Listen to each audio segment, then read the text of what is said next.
So tēnā koutou, tēnā koutou, tēnā koutou katoa, malua lele, talofa lava. It's wonderful to be here this afternoon for another of our selected Connected Educator sessions.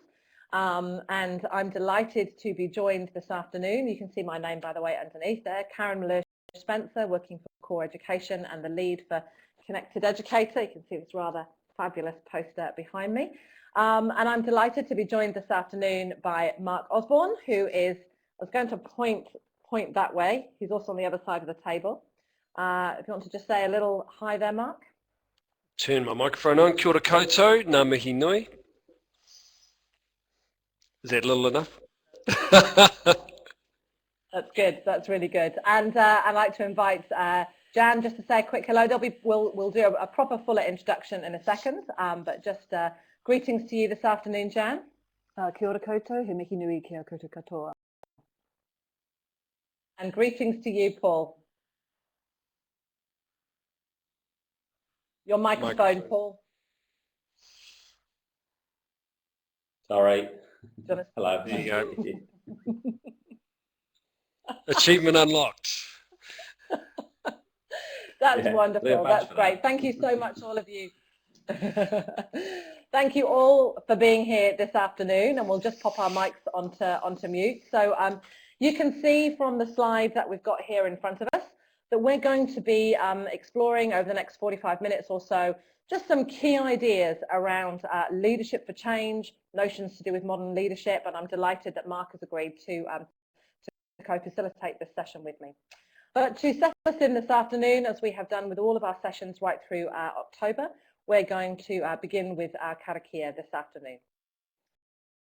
Kia hora te marino, kia whakapapa po namu te moana. Hei huarahi matato I te rangi nei. Aroha aru, aroha mai, tato I a tato katoa, huye takie. So welcome all of you from Napier, Waiheke, Christchurch, Auckland, whether you're sitting down or on crutches or you've got the sun or a bit of cloud. There's all kinds of situations going on around in the room today, but we can just relax into the next half hour and focus on nutting out some key ideas around modern leadership. Just before we get started, and particularly because I know we've got folks in the room for whom this is the first time that they have participated in an online workshop or online session like this, we'll just go through a few key pointers just to orientate you to the room. You can see at the top that you have got a little icon that operates your microphone, and there will be opportunity for Q&A and discussion during the session today, but if I could have everyone with their microphones on mute just as we get into this session, it does reduce the echo and it reduces unforeseen eavesdropping that sometimes happens when people leave their microphones on inadvertently. There's also at the top of your screen a little icon that looks like this with a little person with their hand up. If you want to ask a question at any point, one of your options is to click the drop down next to that, and there's an option that says that you can raise your hand, and that sends a signal to us that you'd like to jump in and ask a question. Another way of chatting to the room is obviously in the chat box, which is, I'm going to point the wrong way again, the wrong way, there we go, the chat column there, and you can see that you've all been throwing comments in there, so you're very welcome to share questions, and we'll make sure that we get to them during the session as well. Just a reminder that these sessions are recorded, that they're all archived on the Connected Educator website after the session. We've also got the wonderful Pauline Scanlon, who actually ought to be a guest in her own right here as well. Pauline Scanlon, our colleague in Core Education with years of experience herself in educational leadership, is providing wonderful support today. We have a shared doc running for the session where we're capturing key points, and that'll form part of the archive as well. And those of you who are skilled at multitasking, we are tweeting out from the session, #CENZ14. For those of you who might be reflecting on leadership or participating in a session like this, we've got a whole range of digital open badges as part of Connected Educator, and you're very welcome to claim your digital badge after this session as well, either as someone who's reflecting on their learning as part of a blog or as one of the presenters today. Links to our newsletter, links to evaluation form, I'll make sure they get shared in the chat later on in this session. So this particular session is part of a series of online workshops and panels that we've been running right through Connected Educator Month, 31 days of online professional learning happening right across New Zealand, but also right across the world, particularly Australia and America, Canada, Norway, and Cora is delighted to be part of this for the first year down here in New Zealand.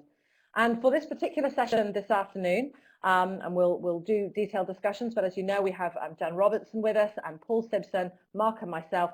Unfortunately, we have apologies from Wiramu Elliott at Lytton High. He was unable to join us at the last minute today, but he did send, as I say, his apologies. So we're going to kick straight into the business of the afternoon. What I might do, Paul, is ask you to turn off your camera just for the moment.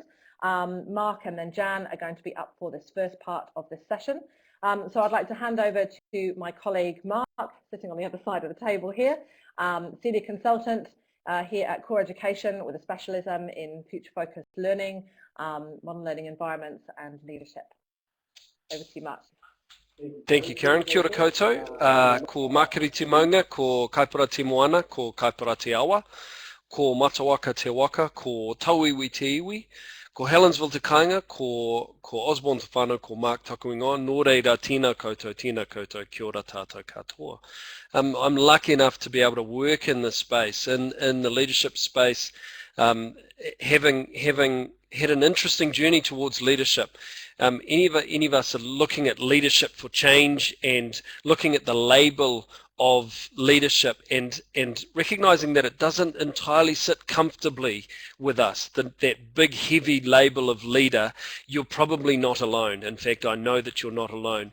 What I want to do is just spend a little bit of time framing the session up before I introduce first of all Jan and then Paul, and I want to talk about that label, leader. What is a leader? Do we readily call ourselves a leader? Do we put ourselves forward as being a leader in something? If we're Kiwis, we probably don't. It's not something that we are accustomed to doing, putting ourselves forward. We probably might say, I don't consider myself a great lofty leader. I'm just doing my thing, and just trying to make a difference, just doing what I can. And really, I think that's exactly what leaders are. They're not necessarily people who put themselves forward.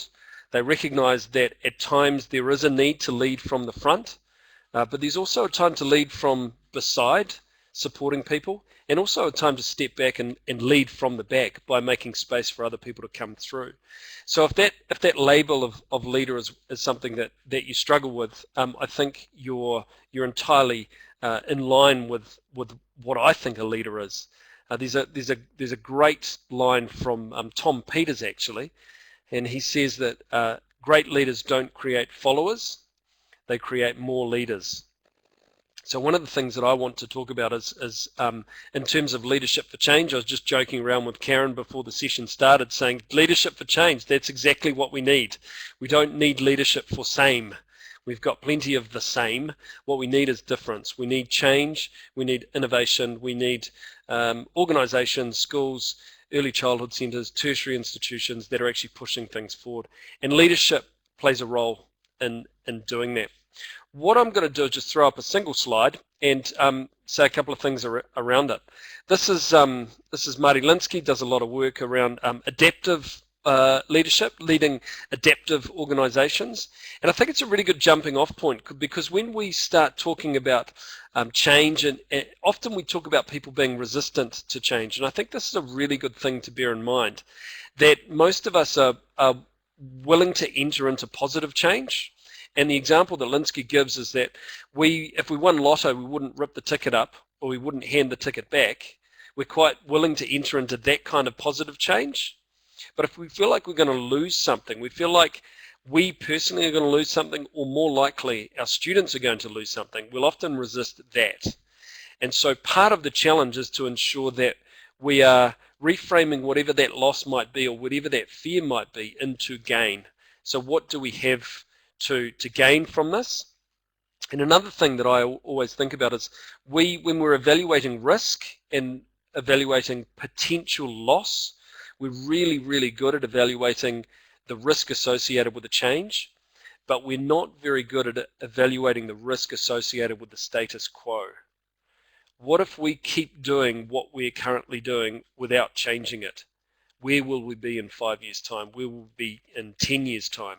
Will we actually be losing more if we don't change than if we do change? And that for me sharpens up the focus on moving into that change. There's one of the people that I use to inform, the researchers that I use to inform my work in leadership is a guy called John Cotter. And he's wrote a kind of seminal book back in 1997 called Leading Change. And he has 8 steps that are part of his change leadership framework. And the first one, number 1, is creating a sense of urgency. Because without a sense of urgency, without a sense that if we don't change, we'll be moving backwards, it's highly unlikely that people will engage in that change. And the metaphor that people often use to describe it is that of the burning platform. And there's it comes from, those of you that remember it, the Piper Alpha oil rig fire. And it was in the North Sea, burst into flames, it was on fire. You know, it was 11 stories up above the freezing North Sea, and there was a guy called Adam Mocan who was standing on top. The platform was on fire. He was looking down in the North Sea. There was oil on the sea, and that oil was on fire. So he had the choice of staying on the platform or jumping into the water. And he made the decision to jump. And being interviewed afterwards, people said, well, how did you come to that decision? Why did you decide to jump? And he said, it was either jump or fry. I made the decision to choose probable death over certain death. And the metaphor of the burning platform is one of creating a sense of urgency. If we're quite happy and comfortable with the status quo, we're going to stay there. We're not going to engage in change. And often it's creating a sense of dissatisfaction with the status quo that leads to that encouragement to take that leap, to move forward into a change. So as leaders, it's a really, talking about leadership for change, I think one of our obligations is to ask really hard questions around the way things are happening at the moment and what we're not happy about. So if we're trucking along getting reasonably good achievement results, then on the one hand we say, well, if it's not broken, we don't need to fix it. Let's just keep on trucking on. But if we're not entirely happy with that and we recognize that there are some people for whom the system is not working, there are some people for whom the current setup is actually not ideal, then we need to go looking for evidence of that. So what are our levels of engagement? Is everybody enjoying the learning? Is everybody happy with it? How's our inclusive practice? Is it just the majority of people who are doing well here, or is it everyone? Have we created a system that's inclusive? Are we doing well uniformly across gender boundaries, across ethnicity, across special education needs? Is there something that we're not doing really well here? And that's about creating that impetus for change and that sense of urgency. So having framed up a few views of leadership, what leadership is, the fact that everybody's a leader. If you're leading practice and sharing it with your colleagues, you are a leader, but also acknowledging that without questioning the efficacy or the power of what we're doing within the status quo, we won't create a sense of urgency around that change. What I'd like to do is introduce Jan Robertson. So we get Jan's bio up there, and Jan is a living legend in the leadership world. She's not quite generations, but certainly years and years worth of aspiring principals own owe a lot to Jan for the work that she's done around the National Aspiring Principals Program, and in particularly work around coaching. So she is based in Waiheke at the moment, sunny Waiheke, really enjoying things up there. She's a senior research fellow at the University of Waikato's Faculty of Education and their Institute of Professional Learning. She's also adjunct professor at Griffith University. She's internationally renowned for her work on coaching, and she's going to tell us a wee bit more about that work that she's engaged in. So I'm just going to pass over to you, Jan. Thank you, Mark. Kia ora koutou. Ko te araha taku maunga, ko waiho taku awa, ko Waikato taku turanga waiwai, in INA kei Waiheke Island, ko Ngāti Paoa te iwi, ko Piritahi taku marae, ko Jan, aho. Kia ora ngā rangatira o Aotearoa. It's wonderful to have this opportunity and to be with you here today and to sort of connect, really, the connectedness from North Cape to Bluff, of wherever you are sitting on the island, on our islands, on the motu, checking in today. I'd like to sort of pick up firstly with, one of the comments that Mark made at the beginning, because I think it's a really important one, and that is about the notion of leadership and the importance of thinking about leadership for change and how leadership is an action, leadership is an energy. In fact, leadership is the influence and energy, and as Mark said from Cotta's work, the urgency for change. And it's how we are able to work with the people that we work with, sometimes as a leader, sometimes as a follower, to take ourselves from where we are now to where we want to be. And so leadership is about that vision of where we want to be and where what sort of students we want to leave this school, what we want to be doing much more of in 3 years' time, what we expect for quality teaching and learning in classrooms, and so on and so forth. So the important part, as Jerry Starrett would always say, is yes, leadership for change, but he would say leadership for what? And so for our webinar, the question that I put to you is leadership for what change? And who decides? And how is that decided? And one of the big pieces of work that we've done around in our aspiring principals work over the last 4 years is examining our moral purpose and examining our personal moral purpose, but also then examining what is the moral purpose of an educator in Aotearoa, New Zealand. And what does that look like?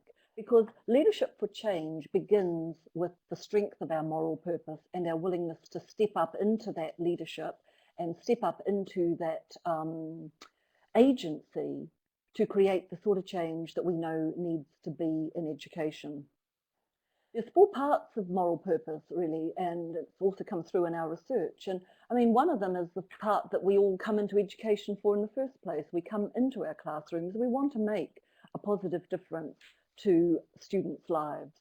And that's every student in our class. And when we start off, maybe as a first or second year teacher, we're really focusing particularly on those students in our class. But we know the importance of, as leaders in a school, of teachers actually looking at all of the students in our school and the importance of them being able to take a shared and rich accountability for what sort of child leaves the school in that process. What takes us one step further in our moral purpose, and I think this is where we need to really step up as educational leaders in New Zealand, is that we need to also have a commitment to addressing inequity in the system as a whole, that we need to be as concerned for the children in the school down the road as we are for the children in our school. I'll say that again. We need to be as committed about the children in the school down the road as we are for the children in our own school. And we've been working with aspiring principals through our work, particularly on the virtual learning network with our connectedness, to have a shared kaupapa, to know the influence that we hold from North Cape to Bluff on New Zealand education, to actually step up into this energy together. The third part of moral purpose is around that ability to engage others in that process. that if you are just a leader with an idea and you haven't got others working with you, and you aren't moving in a way where you've built that leadership capacity for change, then you're probably just taking a walk by yourself somewhere. Leadership is about being able to engage others. Leadership's about being able to motivate, influence, get people feeling that they own the kaupapa and are working for this. And of course, the last part of moral purpose is the importance of acting with moral purpose. You know, what is it in terms of evidence in your school, in your area, that I would have evidence of you stepping up to the moral purpose to address inequity? What are you doing different this year than you were doing last year? How are you working with the other schools in your community, in your geographical community, to make a difference to all of that community? So connectedness is a really important part, and I guess that's why I was also very honoured and pleased, Karen and Mark, to be part of a webinar, because there is so much we can do, particularly in the creation and the sharing of knowledge throughout our country, that we don't do as well as we might at the moment. So how do we develop within our own teachers, within our own school, the importance of sharing knowledge between one classroom and another? How do we spread the very best of practice in our class for the change that we want to see? How do we use the very best of the pedagogy in the particular areas? But then again, looking wider than that, how do we do that in the schools around us? How do we do that in the country as a whole, so that we gain that support? And in fact, we gain the support and the strength of our commitment through joining with other people who are working on the same kaupapa and moral purpose, as we all should be, because that is the moral purpose of education. So one of the really important parts of leadership for change, and I'm speaking more generally here, and Paul, I know, will speak more specifically in the case study at the school level, but the importance of us in leadership of creating opportunities for ourselves to be able to surface our values and our beliefs and our assumptions about learning, about life, about education and the aims of education, and step up into our New Zealand education system. And we need others in that process. And that's where the mentoring lens, the coaching lens comes into that process. If we look at all of the work around organisational change and the importance of Ardress and Sean's work around reflective practice, knowing that we need others to be able to ask us the questions, to challenge our current ways of knowing, to get us to have to articulate and justify what we do, why we do it, and what we believe the impact will be on the students and the communities within which we work. And the important part of knowing of what our platform is, what our cloak is, that we move in to our work every day.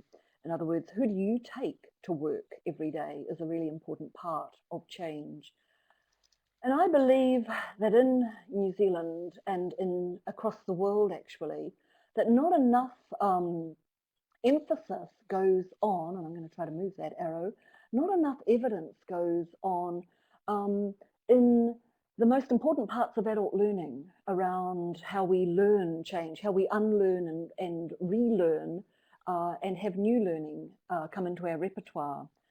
And so much of our professional learning, I believe, that we go out to, our professional development that we're part of, doesn't really have a huge impact on teachers' work in classrooms, because it's so easy to go back and do what we've always done. And we can get into the cycle down here where I've put the green arrow, is that we can get into the cycle of doing a similar thing and getting perhaps a similar outcome, trying a new idea, but then getting a relatively similar outcome. Yes, here's another idea that I picked up at a course and we get a fairly similar outcome.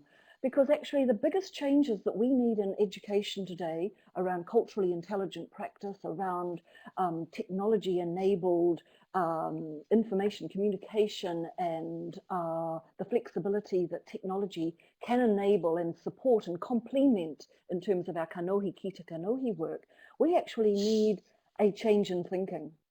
And we need to really impact on people's mindsets, because it is our mindsets that we have that get us into this loop, this figure eight loop of doing similar types of things and hoping for different outcomes. And in so many parts of our practice, well, we've been doing a whole lot of doing, and we're working a whole lot harder at doing some similar things that are getting similar outcomes. So if we want difference, and you're saying, Mark, you know, that urgency for change about the status quo is not sufficient, we have to get into this path of transformation, into transformative practice, so that we change who we are. We actually change our own thinking in that process.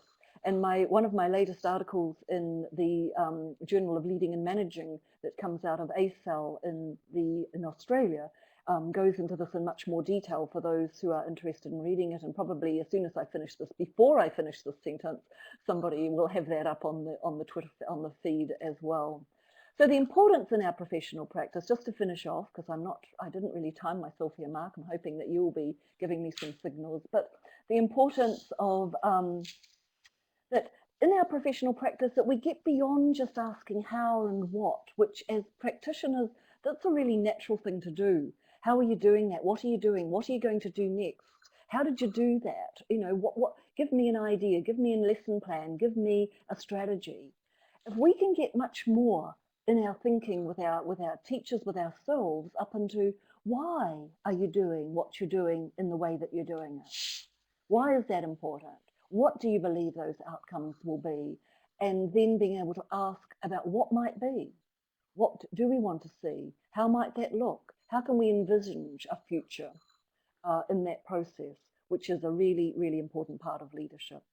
And I'd just like to finish this part of our kōrero really of reminding us about the importance of one of our underpinnings in Aotearoa, New Zealand, and the Treaty of Waitangi, and how if we keep those principles in mind in terms of the leadership for change, around the importance of partnership and how to enter a relationship as a partner in that process, how to enter our leadership as a partner in process, the importance of participation and voice of all people in the process, and of course the protection of what is important in the current situation in order to form a really solid platform to be able to move forward into further change. Kia ora. Kia ora, Jan. Wonderful, wonderful words to end on, because that's the essence of leadership. It's that partnership, and it's understanding the context really well. And there's so many wonderful points in your kōrero. The importance of moral purpose and of acting with purpose. That's it's about being true to ourselves and true to our communities. That the notion of culturally intelligent practice and how increasingly important that is. I love the critical theory that's running through it around equity, and ensuring equity not only in our own classes and our own schools, but across our country and across the world, really. The importance of mindset change as well. It's tricky. It's difficult to change mindsets. It's difficult to change our own. So it's extremely difficult to change other people's. That's one of the crucial leadership challenges. And I just love that diagram. We're very busy at working at doing, and we're getting very similar outcomes. And so we need to work that transformation agenda, ask what might be. Some really, really lovely points to pick up on there, and hopefully get some time for some Q&A to drill into those a wee bit more. What I'd like to do now is to introduce Paul Simpson.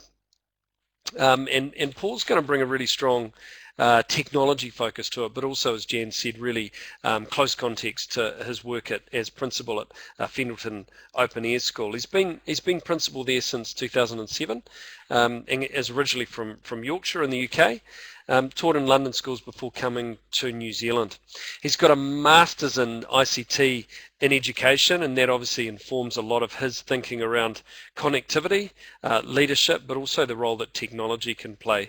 In particular, he's this year launched a really exciting initiative, which is Leader Chat NZ on Twitter, conversations, discussions to support leaders not only through Twitter but also through Google Hangouts. So Paul, I invite you to the webinar.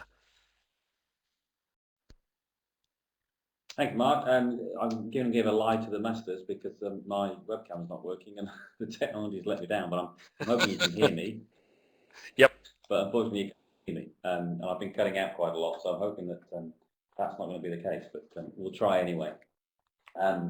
Kia ora koutou ko Pennines te mauna, ko U te awa, ko Air New Zealand te waka, ko Paul aho. Kia ora everyone, it's great to be here. Thank you, Karen, for inviting me. It's a privilege.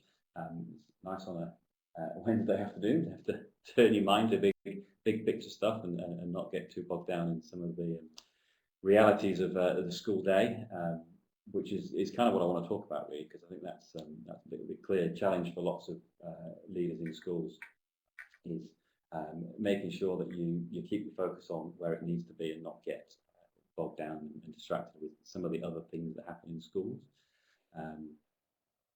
And I'm going to reflect back on some of the things that both Jan and Mark have said in terms of how we feel about leadership and how we see ourselves. And I think you're right, Mark, we often don't see ourselves as leaders necessarily, or like to see ourselves as leaders almost. I think that's probably not just a Kiwi thing, it's probably an English thing as well, but also I think it's a particular education thing. I don't know that people suffer that so much in other industries, but I think we do as teachers and educators for some reason. It's part of our makeup. But as the leaders in school, and particularly as principals in school, people do look to us, and what we say and do does matter. And sometimes we find that hard and uncomfortable, but actually it's really important, and it's really important that we seize that and we actually make a point of leading and actually showing, walking the talk. And I'll talk a little bit more about that in a second. But I want to go back to the New Zealand curriculum to start with. And vision has been mentioned on a couple of occasions by both Mark and Jan, and the importance of having a clear vision. We all know good leaders have a clear vision. They know where they're going, and they can fly the flag for that, so other people know where to go as well.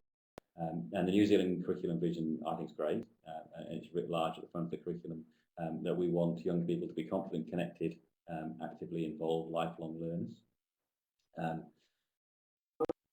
I strongly believe that if we want our kids to be confident, connected, actively involved, lifelong learners, then we've got to make sure our teachers are confident, connected, actively involved, lifelong learners. And to do that, we as leaders and principals have to be confident, connected, actively involved. Paul, Paul, I'm just going to pause you there for a second, only because you're right that you're just beginning to break up slightly. So I'm just looking at your comment there, Baron. What I'm going to suggest, and just to keep everyone in the room on their toes, is that Paul, if you just take a copy of the URL and then maybe jump out of the room and come in through a different browser. I don't know what browser you're on, but if you're on Chrome, sometimes Safari is better. If you're on Safari, sometimes Firefox is better. And while we do that, we might take a couple of questions between Mark and Jan, and then come back to you. Is that okay?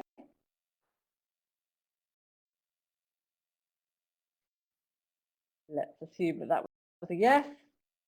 Sorry guys, just bear with us. Okay. And Nat, if I can ask you in the room just to keep an eye on if Paul comes back in again, he's going to leave the room and then just pop back in. So we'll just see if we can manage that one. And smoothly, without a break, I'm just going to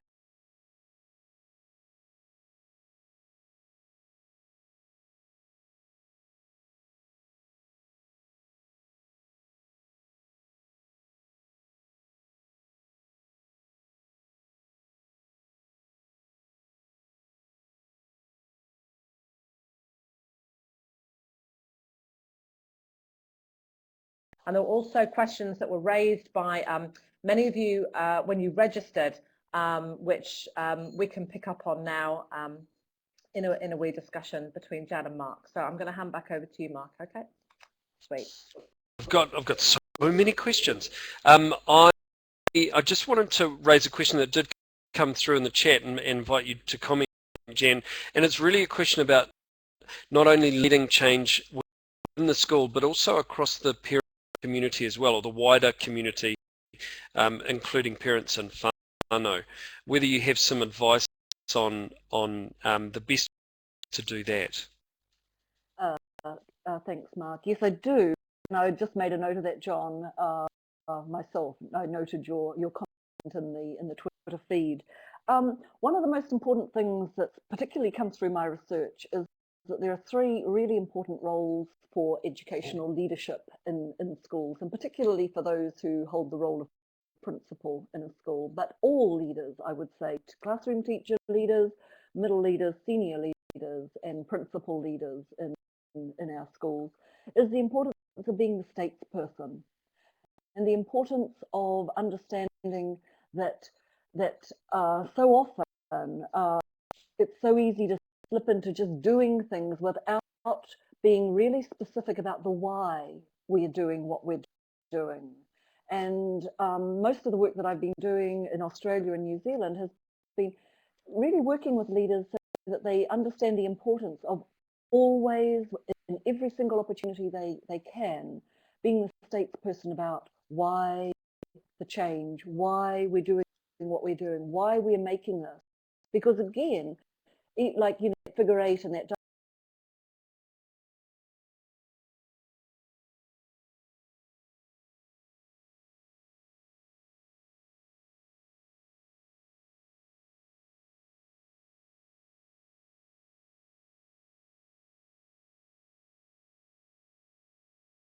I had around the adult learning, it's so easy just to get caught up in the what and the how of what we're doing and make assumptions that people around us are up to our thinking and up to the play of where we're up to, and will fully understand when they see what we're doing.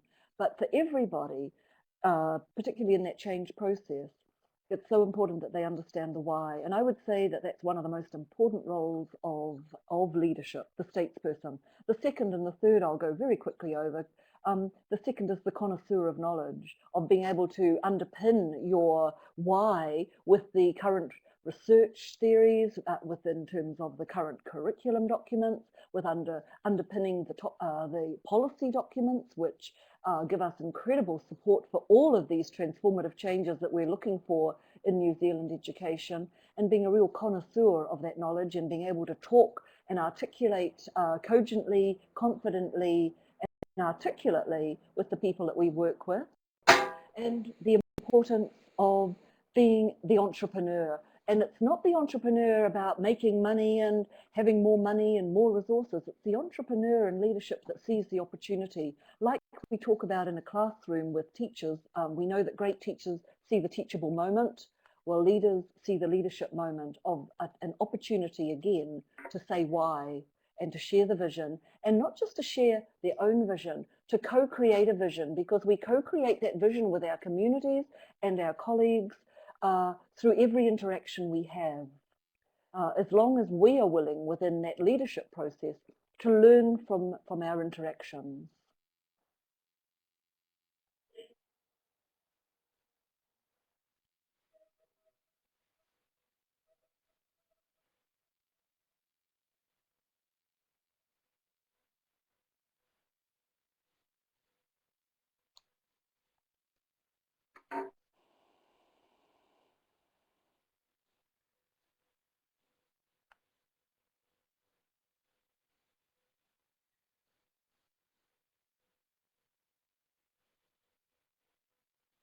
Yeah.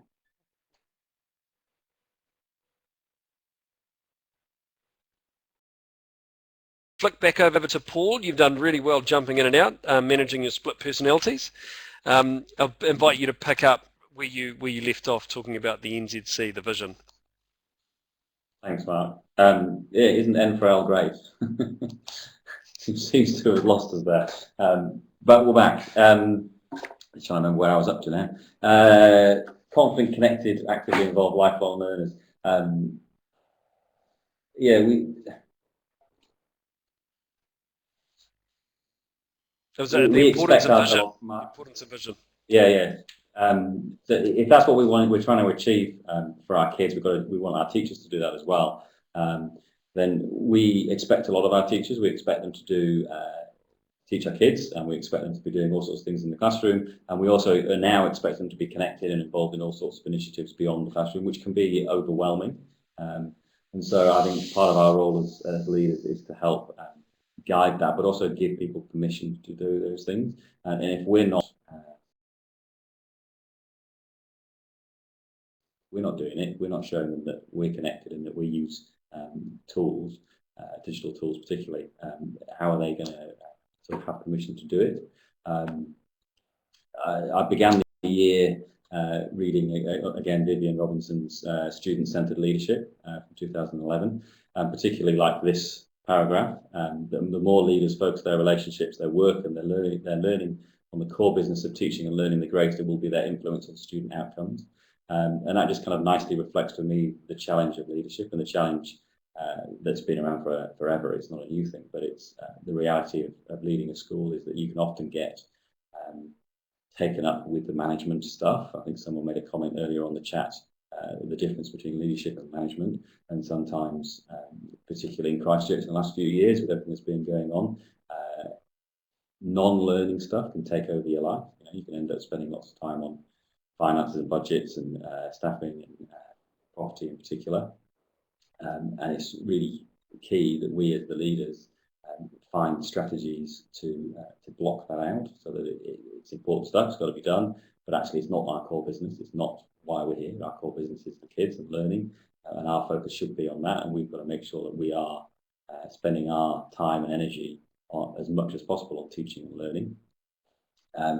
So off the back of that, we started this year to do some really in-depth look at target kids, and it was something that I wanted to do as part of a teaching as inquiry project, but also as a way of inserting myself into the process. I actually want to be a big part of it, and I want to be in talking about teaching and learning, and not either seen as being separate and being non-present leader, but also wanting to be. You know, that's why I got into education in the first place. That's why I became a teacher, because I like working with people. I like working with kids. And so it's easy in some ways as a principal to step aside from that and focus all your time on the minutiae, and actually sometimes we've got to force ourselves to get back into what's important, which is the kids and learning. And so back a step, there's a slide missing. What I've been trying to do this year is give my teachers A, permission to connect with others, but B, giving them some of the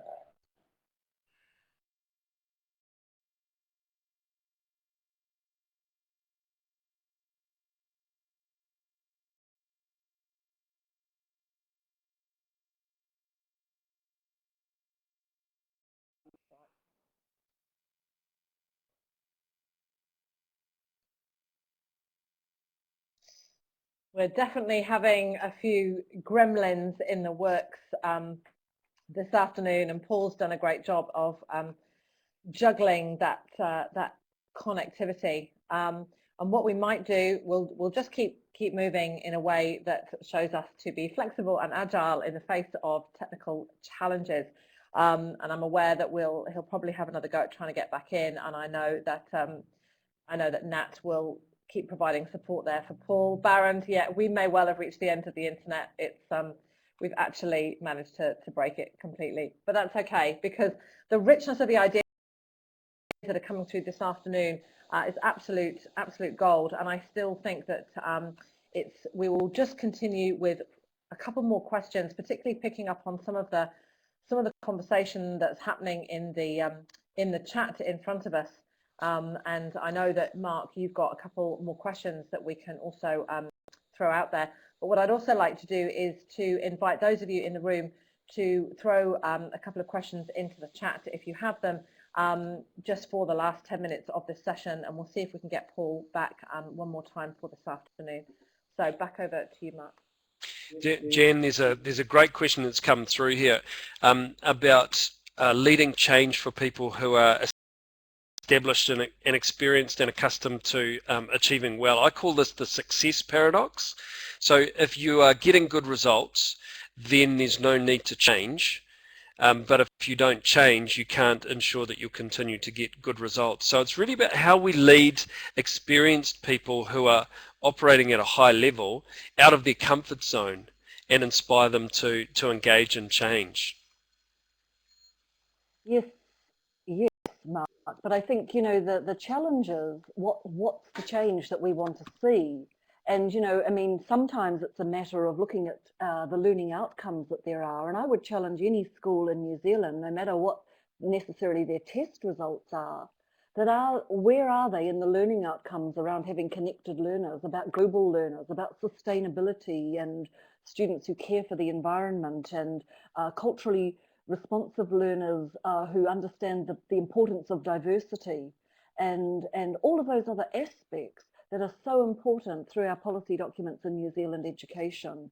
That yes, you know, that the test results is one measure, but the other thing we know in our test results are that the intra-school variation between teachers within a school is huge. And in fact, it's actually, John Hattie's talked about that it's a greater intra-school variation often between teachers in a school than there is inter-school variation. So I don't think any of us can sit back on our laurels, no matter how much our students achieve in spite of us, or in fact our grades are very high. I think there's always work to be done in that process. Mm. And I like the way you come back to your moral purpose there. There's always, that work is never done. We're never finished when it comes to that moral purpose. Pauline's asked a great question in the chat there, Jan. I don't know if you can see it, but just inviting you to talk a wee bit more about how we learn change. Thanks, Pauline. Yes, it's something I've been thinking about a lot in terms of leadership is actually about being comfortable with the unknown, that leadership is actually being able to put a stake in the ground and build a vision and a picture together with you and your communities about what we're going to be in 5 years' time, why people would look at our school or our community to see what is happening, and being able to learn the way, because actually we don't necessarily know all of the answers in that process. If we knew all the answers about how to be, say, have globally connected learners throughout our student and adult community, within our wider community, between schools, within the work that we do, then why aren't we doing it now? And so the fact is, the real reason why we're not doing a lot of these things now is that we don't know how to do that. We don't know what it looks like. We haven't learned what we need to learn to be able to do those things. So a really important part of leadership is acknowledging that we actually have to learn the way. And that's why my work has really focused on how do we as a leader, and I talk about teacher leaders in this way, how do we learn from the people that we're working with in order to create the knowledge that's needed to go to somewhere different. So for example, with our teachers and students, unless teachers really know how to learn effectively from students, they will not be as successful as teachers who do. Because that reciprocity, that ako, in terms of relationship is so important to challenging our perspectives. And John Hattie's work highlights this again in visible learning. The importance of the best teachers are those who know how to learn from the students that they work with and change their practice accordingly. And someone made a comment there and there about, you know, that would we say that our students are more connected than some of my colleagues, Kerry made a note of. And yes, that's absolutely the case. And in fact, our students provide us with a space for a huge amount of innovation and transformation if we're willing to go to a space and create a space where we can learn together what that new knowledge is that we need to go forward. But we need reciprocal relationships, and it's the same in leadership in that process as well. So I hope that's answered the question a little bit there for you, Pauline. Can I just jump, Mark, to a question that was there about it's so hard to keep focused on the learning that Paul put up, you know, that yes, that's our core purpose as educational leaders, to be fully focused on the teaching and learning within a school, but how the reality is that everything else in a school tends to pull us away so often from what we know is our core purpose. And that is where coaching and mentoring come into the process of where leaders have these formative learning relationships that help them to keep focused on the core business of what they do. Megan's also asked a really good question about finding the best ways to connect at the right level with our colleagues. And also, I think it's a great opportunity to ask about And maybe talk about coaching relationships, because I know that's an area of real strength for you, Jan. Absolutely. I'm not sure whether Megan was meaning too then about getting teachers connected and getting them to work in an online environment. But I think some of these things that we have, and maybe this is what Cotter is talking about in terms of the urgency, I think that there become things in education that become non-negotiable. You know, that, and as leaders, we have to be able to stand up to the fact that these are the important outcomes that we want for our students. So what is it that we need to learn? If we take the Timperley cycle, the inquiry cycle, what are the needs of the students? What do I have to learn in order to meet those needs? So in terms of how do we get teachers connected and at what level? Well, you know, I mean, it starts with a relationship, and it can start through a really powerful coaching relationship where we are willing to work in that way, to critically reflect on our own practice with our peers, of where we're able to open our practice to our peers for observation and feedback and challenge in that process. But also our connectedness can come through opening the worlds for teachers. And sometimes it's through having a situation where teachers are connected through their own e-portfolios, which is becoming much more common now, and moving into online coaching. So for example, in the aspiring principals, every single aspiring principal has their online learning journal in My Portfolio, one of our other education platforms. And they have coaching conversations, not only with their peer coach, another aspiring principal, but also with their kaiarahi coach, who is an experienced principal or past principal.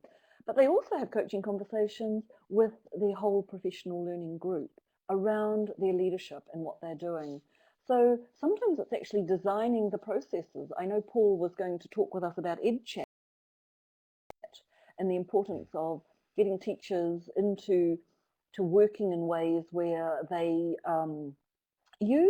where we actually use coaching or technology or Twitter or communities, whatever it is that we want teachers to be doing. Then how do we design our staff meetings? How do we actually design the professional learning so that those things become a methodology of practice, where the teachers are expected and supported and helped into using those things through their learning? I'm going to have one more go at trying to bring Paul in there, and I see your comment about the importance of the PLN.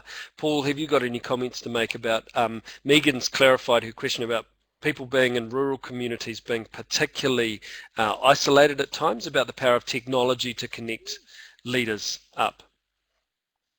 Yes, and hopefully you can hear me. I was sitting listening to all that and thinking, I can talk about that, I can talk about that. There's so much choice out there, and I think that's in some ways part of the problem. There are so many different ways in which people connect. How do you decide what's the right tool for you? And then how do you, amongst that, the myriad of people who you can meet on Twitter and other tools, how do you find the ones who are going to be your challengers? Because one of the things I've found personally with things like Twitter is that they can become very nicey. You put lots of things out there and people say, oh, that's great, and you get lots of pats on the backs and things, which is lovely, but actually what you really want is someone who's going to challenge you and ask you questions that are going to move your practice forward and get you to think in different ways, but someone who you trust and feel that you're able to have those conversations. So the whole idea of mentoring and finding a mentor, if you're in an environment where it's easy to find someone, then locally, then that's great, or you're lucky that you happen to have come across someone. But what if you're not? And my personal experience of coming to New Zealand 7 years ago, completely new to the city, the country, and the continent, to try and find someone was difficult. In an isolated role as principal, people aren't necessarily knocking down your door to say, "Hey, let's connect and let's mentor each other." And you kind of have to work your way through it. And I'm lucky I'm in a reasonably big place in Christchurch, and I could find them. And over 3 or 4 years, I managed to build a network of other principals with whom I have good relationships. But if you're in a rural community or in a place where you just don't happen to connect with anyone, it makes it very difficult. And that's the beauty of all these tools now, that you can actually build a PLN or a personalised learning network and find people with whom you can connect. But there's also you've got to sort through a lot of stuff to get to the people who you're going to trust.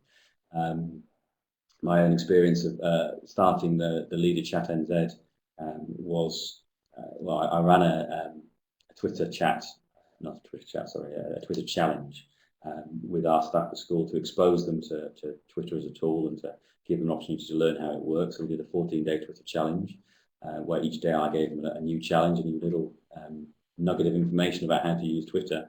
And that worked very well with the staff. And then I thought I'd give it a go with the principals of Christchurch. So we put it out there as a challenge for any principal who was interested. We've got 42 people signed up for it. And we've been running that for a little while, and then that merged into a Leader Chat NZ. But what was really powerful about that for me personally was that out of the 42 people and then the extended people beyond that, it was one or two people with whom I formed a nice connection, who we started to do some other things. We started to do Google Hangouts together, and we started to do connect in ways that are actually challenging me and moving my thinking forward and helping me professionally, rather than just some of the nicey stuff that goes on. So I think it's really important that people are exposed to lots of different tools and lots of different opportunities to learn stuff and to meet with different people in different settings, to try and find your challenger, find the person with whom you're going to have that connection, who will challenge you and will move your thinking forward. And if people want to take part in Leader Chat NZ, Paul, how do they do it? We're currently running it every second Thursday. Sorry, every 2 Thursdays. So the next one is a week tomorrow, and the topic is going to be how do you keep the fires burning of leadership? How do you keep yourself going? How do you get through some of the tough times, and how do you stop yourself from getting dragged down to the mud, I suppose? And so it's Leader Chat NZ is the hashtag. We do it from 9:30 till 10:30 usually on a Thursday. I try and put out questions beforehand in the days leading up to it and tweet those out. And people can engage with those questions beforehand and then join in. I've got a couple of other people other principals who are helping me host and co-hosting, Lisa Dillon Roberts and Toby Stokes particularly, to share the load a little bit. But the nice thing about it's been great for me personally to build those connections and for other people to connect with each other and share ideas and get new ways of doing things. But the really important thing from my point of view is that I want to model to the teachers at Pendleton School that take a risk, have a go, put yourself out there, and try these things, because the rewards can be tremendous in all sorts of ways. But also, I love the way that you model, sure, co-hosting to share the load, to share the workload, but actually put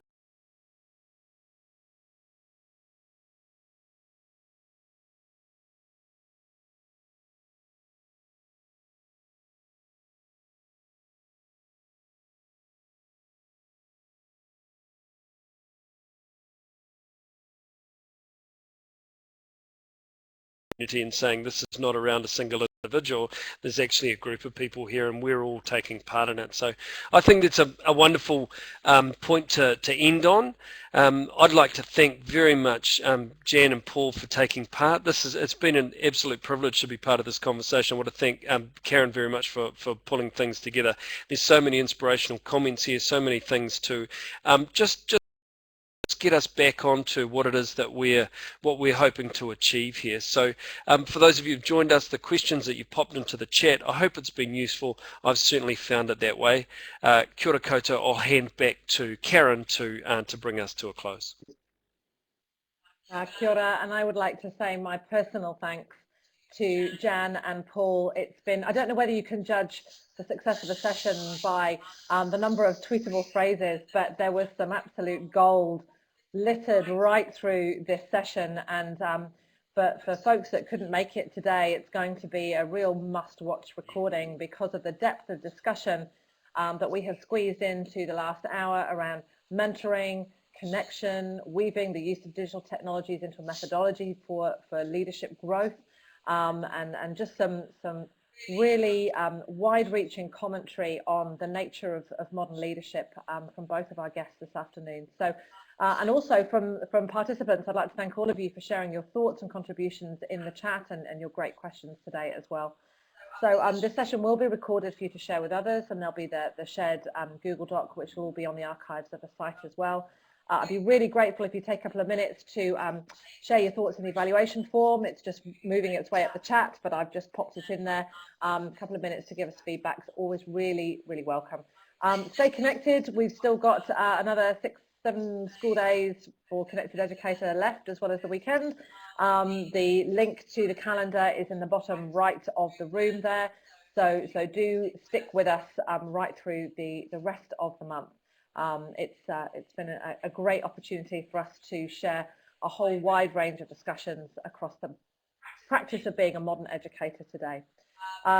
Thanks as well, Paul, for your flexibility and persistence this afternoon in the face of technological challenges. Just part of the course these days in the ways that we're all working. So thank you to all of you. And I'd like to just finish for this afternoon with a karakia to wish you all on your way. Ka whakaria te tapu kia wātea Aotearoa, kia tūruki whakatahe ai, kia tūruki whakatahi ai, huie takie. So thanks very much, everyone. We'll stop the recording now and wish you all a really pleasant afternoon. And we'll see you in, I'm sure, one of the other sessions later on in Connected Educator Month. Ka kite anō.